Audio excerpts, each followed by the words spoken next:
Hello guys, இந்த video நம்ம என்ன டிஸ்கஸ் பண்ண போகிறோம்னு பார்த்தீங்கன்னா, நம்ம பிரதீப் ரங்கநாதனோட ஆக்டிங்கில் நம்மளோட அஸ்வந்த் மாரிமுத்து டேரக்டரில் ரிலீஸ் இருக்க டிராகன் படத்தோட ரிவ்யூ தான் இந்த வீடியோ நம்ம வீட்டில் டிஸ்கஸ் பண்ண போகிறோம். அதுக்கு முன்னாடி நீங்கள் இந்த சேனல் புதுசாக தான் இந்த சேனல் சப்ஸ்கிரைப் பண்ணி பெல் ஐக்கான கிளிக் பண்ணி வச்சுக்கோங்க. வாங்க நம்ம வீடியோக்குள்ளே போகலாம். இந்த படம் வந்து ஒரு உண்மையிலே வேறு லெவல் எக்ஸ்பீரியன்ஸை கொடுத்தது. குறிப்பாக இந்த படத்துக்கு இன்றைக்கி காலையில் எங்கள் ஃப்ரெண்ட் கேங்கோட போயிருந்தோம். ஒரு வேறு லெவல் வைபை வந்து இந்த படம் கொடுத்துச்சுன்னு கண்டிப்பாக சொல்லலாம். அந்தளவுக்கு ஒரு காலேஜுக்கான ஒரு படமாகவும், காலேஜ் ஸ்டூடெண்ட்ஸ் இந்த படத்தை கண்டிப்பாக பார்க்கணுன்ற அளவுக்கு ஒரு வேறு லெவல் படமாக எடுத்து வச்சுருந்தாங்க. இந்த படத்தோட ஒன்லைனை பற்றி பார்த்தோன்னா, இந்த படத்தில் வந்து நம்ம பிரதீப் ரங்கநாதன் அவர்கள் 48 அரியர் வச்சு அந்த அரியரை வந்து கிளியர் பண்ணாமல் அப்படியே வந்து பாஸ் அவுட் ஆயிடுவார். அதுக்கப்புறம் ஃபேக் சர்டிஃபிகேட் மூலமாக அந்த காலேஜ்லேருந்து அவர் வந்து ஒரு நல்ல கம்பெனியில் ப்ளேஸ் ஆவார். அப்புறம் வந்து ஒரு பெஸ்ட் எம்ப்ளாயி அந்த லெவலுக்கு வந்ததுக்கப்புறம் அந்த பிரின்சிபலை திருப்பி மீட் பண்ணுற மாதிரி சுச்சுவேஷன் ஏற்படும். அதுக்கப்புறம் அந்த 47 அரியர் அவர் வந்து கிளியர் பண்ணால் தான் இந்த உண்மையை சொல்லாமல் இருப்பேன்னு சொல்லியிருப்பார். இந்த 48 அரியர் அவர் வந்து கிளியர் பண்ணாரா இல்லையா? இந்த கிளியர் பண்ணதுக்கப்புறம் அவரோட லைஃப் எப்படி வந்து மாறுச்சு?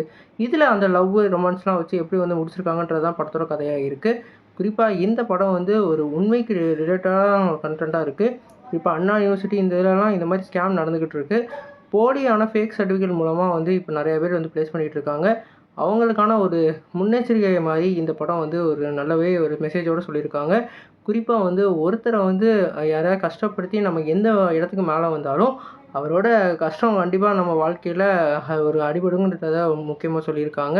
ஒரு உண்மைக்கு ரிலவெண்ட்டான இந்த கண்டென்ட்டை லாஸ்ட்டாக மெசேஜோடு சொன்னது ரொம்பவே நல்லா இருந்தது. இந்த படம் லவ் டுடே மாதிரி இந்த படமும் இந்த ஒரு வேறு லெவல் சக்ஸஸை கண்டிப்பாக கொடுக்கும்.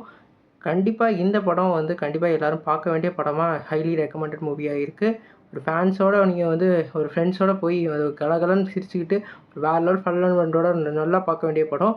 குறிப்பாக வந்து நம்ம சித்து அப்புறம் வந்து நம்ம ஹர்ஷத் கானோட காமெடி பக்காவாக இருந்தது. சித்துவுக்கு இந்த படத்தை ஒரு முக்கியமான கதாபாத்திரத்தை நம்மளோட அஸ்வந்த் மாரிமுத்து கொடுத்துருக்காங்க. அது வந்து ரொம்பவே ரசிக்கும்படியாக இருந்தது. அப்புறம் எஸ்டிஆரோட அந்த சாங் ரொம்பவே நல்லா இருந்தது. இந்த படத்தில் அந்த விஷுவல்ஸு எல்லாமே வந்து ரொம்பவே நல்லா பண்ணியிருந்தாங்க. கண்டிப்பாக இந்த படம் வந்து ஒரு கரியர் பெஸ்ட்டான படமாக பிரதீப் ரங்கநாதனுக்கு அமைஞ்சிருக்கு. நீங்கள் சொல்லுங்கள் ஃப்ரெண்ட்ஸ், இந்த படம் பார்த்துட்டீங்களா? உங்களுக்கு இந்த ரிவ்யூ எப்படி பிடிச்சிருந்துச்சு கமெண்ட் பண்ணுங்கள். இந்த சேனல் புதுசாக இருந்தால் சப்ஸ்கிரைப் பண்ணுங்கள். நன்றி.